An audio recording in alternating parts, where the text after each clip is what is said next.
welcome back to the deep dive. So today we are going to try something a little bit different. You sent over this really interesting blog post from Finch, and what caught my attention about it was that instead of, the typical telling you what to do for a healthy heart, right, this piece actually talks about how to hurt your heart. So all the things you should be avoiding exactly, if you want to, live a long and healthy life. Yeah. So we took all the key dietary and lifestyle factors that they outline in this piece. Yeah. And our goal today is to really unpack these don'ts. Yeah. To help you really grasp the impact that these choices can have on your heart and your overall well-being. It's sort of like knowing what the pitfalls are so you can swerve around them, Right. Sometimes understanding what to avoid can be way more powerful than just a list of things that you're supposed to do. Right. So Finch kind of gives us this evidence-based look at how you can accelerate heart damage. Right. And by understanding this, you can gain some really practical knowledge. Okay, let's dive right in. Yeah. Let's start with diet. Okay. Which this blog post, rightly points out is a huge factor. Yeah. And the first thing they highlight is refined carbohydrates and processed grains, white bread, pastries, that sort of thing. Right. So what exactly is the harm? Yeah. What are these foods actually doing inside our bodies that's so bad? Well, a key thing to understand here is the rapid spike in blood sugar and insulin that these foods trigger.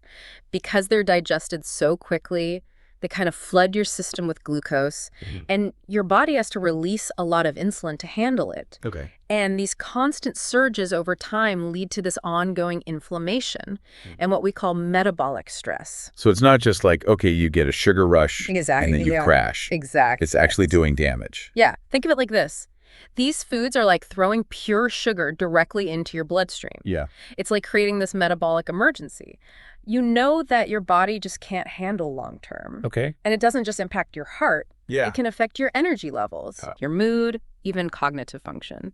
And the Harvard T.H. Chan School of Public Health, they've done tons of research and shown that these repeated insulin spikes can really damage your blood vessels in the long run. Wow. So it's like wear and tear. Exactly. Almost like you're wearing down your arteries over time. Precisely. Okay, so there's that.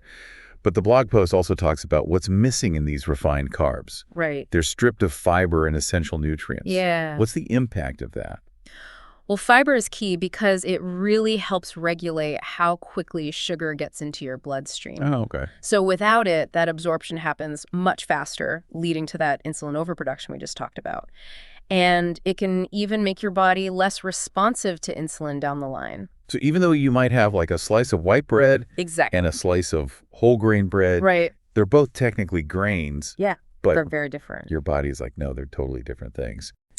The blog does a great job of contrasting these processed grains, which have often lost all those beneficial fibers and micronutrients during manufacturing, with whole grains, which keep all that good stuff. Okay, so even if something's labeled as, containing grains or whatever, You wear it. if it's heavily processed, you're probably not getting any of the benefits. Yeah.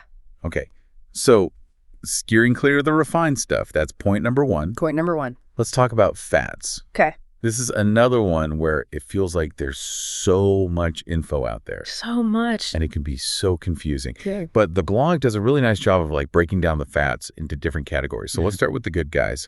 The monounsaturated and omega-3 polyunsaturated fats. Yeah, those are the good ones. What makes them so beneficial? So monounsaturated fats, you find them in olive oil, avocados, nuts. Love it. They're great because they help lower your bad cholesterol, that LDL cholesterol. And they also provide antioxidants. Those act like little protectors for your blood vessels, helping to prevent damage. Little bodyguards. Exactly.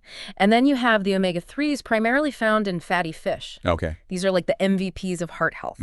They're amazing for reducing inflammation, making your blood less likely to clot.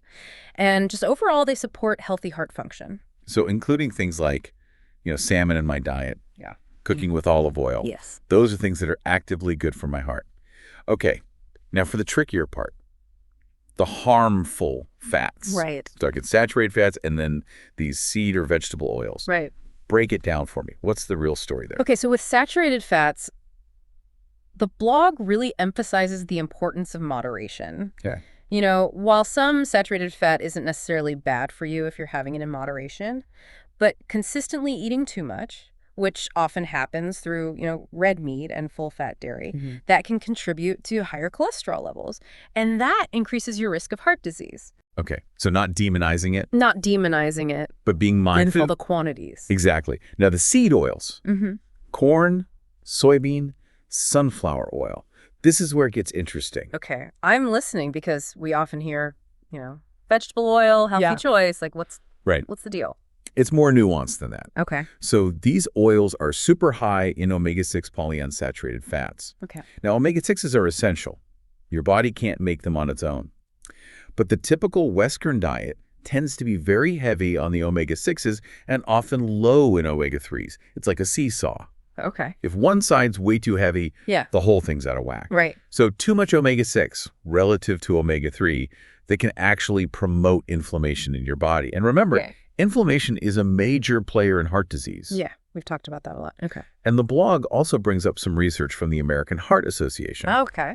Suggesting that there can be oxidative stress when these oils are heated up. Oxidative stress is essentially an imbalance where these harmful molecules called free radicals kind of overwhelm your body's natural defenses. Yeah. And that leads to damage at a cellular level, including in those delicate cells lining your blood vessels. Wow. So it's not just about, the type of fat. Exactly. It's the balance. It's about the balance. Between the types. Yeah. And how we're using them. And how you're preparing them. That's fascinating. Okay. We've covered diet. Yeah. That's a lot to think about. Lots to chew on there. Let's move on to lifestyle choices. Okay. And the blog starts by highlighting the dangers of a sedentary lifestyle. Right. I feel like we all kind of know that sitting too much isn't good for us. We know. But the blog really stresses that even if you exercise sometimes, it might not be enough. Doesn't undo the damage. To undo the harm. Right. Like prolonged sitting. Yeah, there's actually been research. That's scary. Yeah, like in 2019, Kaczmarzyk and his colleagues, they did a study, and they found that prolonged sitting has its own independent risks for heart disease. So it's not just about whether you exercise or not, it's about how much time you spend just sitting. Yeah. What happens is when you're inactive, it just slows everything down. Yeah. Your blood flow is reduced, your circulatory system gets less efficient. Okay. And that contributes to all these metabolic imbalances that can negatively impact your heart. Think about your own day. How much time do you spend sitting down? Yeah. This research suggests even if you hit the gym a few times a week, those long periods of sitting could still be a risk factor. It's like we're not really designed to be stationary creatures. No, we're supposed to be moving. And if we're not, things start to break down, even on a heart level. Yeah. The blog post makes a good contrast. Right. By talking about the benefits of regular physical activity. Right. It helps with circulation. Blood pressure. pressure. Reducing that systemic inflammation that we keep coming back to. It all ties together. It really does. Movement is fundamental. It's not just about burning calories. Yeah. It's about keeping your whole cardiovascular system in tip-top shape. Now let's talk about something that the blog post calls like a direct assault on your cardiovascular system. Yeah. Smoking. Big one. I don't think it'll come as a surprise to anyone that it's bad for your heart. Right. But the specifics are pretty frightening. It's the sheer amount of harmful substances. Right. Over 7,000 chemicals in cigarette smoke. And these things directly damage the lining of your blood vessels. Wow. And then that damage leads to plaque buildup, which narrows your arteries, restricts blood flow. It's like slowly clogging up. Exactly. The U.S. Department of Health and Human Services has done so much research on this, and the link is undeniable. And it's not just the gradual damage. The blog also talks about the increased risk of blood clot formation. Right. Which sounds terrifying. It is. The chemicals in tobacco, they make your blood more likely to clot. And that can lead to sudden events like heart attacks or strokes because it just blocks the blood flow completely. Right. And the long-term effects are terrible too.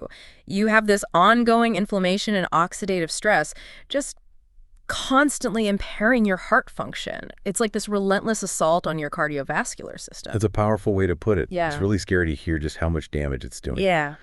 Okay. Moving on to another habit that can be really damaging, alcohol. Okay. The blog post makes a clear distinction between drinking in moderation Right. versus drinking in excess. Yeah. So where does alcohol go from being okay Right. to being a problem for your heart? Well, the CDC, the Centers for Disease Control, Yeah. they define moderate drinking as up to 1 drink a day for women Okay. and up to 2 for men. Okay. And going beyond that, that's where the risks really start to climb. Mm. Excess alcohol can directly impact your blood pressure, Yeah. often leading to hypertension. And it can also cause irregular heartbeats, arrhythmias. And both of those put a huge strain on your heart. So it's not just about like, liver damage. No, it's not just the liver. Or, other things that we think about. It's Yeah. like directly impacting It's the heart. the way your heart is functioning. Exactly. And you mentioned arrhythmias. Yeah. It can also lead to this thing called cardiomyopathy. Right. Which sounds pretty serious. It is. Alcohol-induced cardiomyopathy is a condition where the heart muscle itself weakens. It can become enlarged, thickened, or stiff. And all of that makes it harder for your heart to pump blood effectively. Wow. And that can lead to heart failure and other really serious complications. So while moderate alcohol consumption might, have some social benefits. Right. Or even some people say some, heart health benefits. Yeah, some limited studies. Yeah, but the risks of going overboard are significant. It's all about finding that balance Yeah. and not exceeding those recommended limits. Like so many things in life. Exactly. Okay. Towards the end, the blog post kind of circles back to this idea of movement, Yeah. almost as a direct answer So to what- all these don'ts that Yeah. we've been talking about. It's so important to emphasize that physical activity isn't just about avoiding the bad stuff. Right. It's about actively benefiting your heart. Yeah. Like the blog points out, it improves your circulation, strengthens the heart muscle, Yeah, makes it work better. And it also helps with that systemic inflammation again, right? Absolutely. Huh. Exercise is huge for reducing inflammation throughout your body. And by reducing that, you're lowering your risk of arterial plaque buildup. Oh. Plus, it helps with your metabolism. Right. Regular movement helps your body maintain its sensitivity to insulin, which is so important for preventing things like type 2 diabetes, Right. which is a major risk factor for heart disease. So you can see how it all connects It really does. to support your cardiovascular health. It's amazing. Okay, so just to recap these major don'ts Yeah. that we've learned about today. Okay. We're talking about eating too many refined carbs and processed grains, Right. overdoing it on the saturated fats and Yeah. those omega-6 heavy seed oils, Yeah. spending way too much time sitting, Too much sin. smoking, Yep. and drinking too much alcohol. That's the list. Those are the key behaviors Yeah. the blog highlights as harmful to your heart. And as they point out in the post, Yeah. simply understanding these habits Right. is a really big first step. It is. It empowers you Yeah. to make informed choices. And I think it's also good to remember that even making small changes in your diet and lifestyle can have a huge impact. Absolutely. It doesn't have to be like this massive overhaul. No. It's just about being more mindful and making healthier choices. Every little step counts. Exactly. Every decision you make to avoid these don'ts, it's an investment in your long-term health and well-being. So thinking about all these things that can negatively impact your heart, Yeah. what's one small change Yeah. that you feel motivated to explore Yeah. What are you going to do? this week to move towards a healthier direction? That's the thought we'll leave you with today on The Deep Dive. Love it. Thanks for joining us.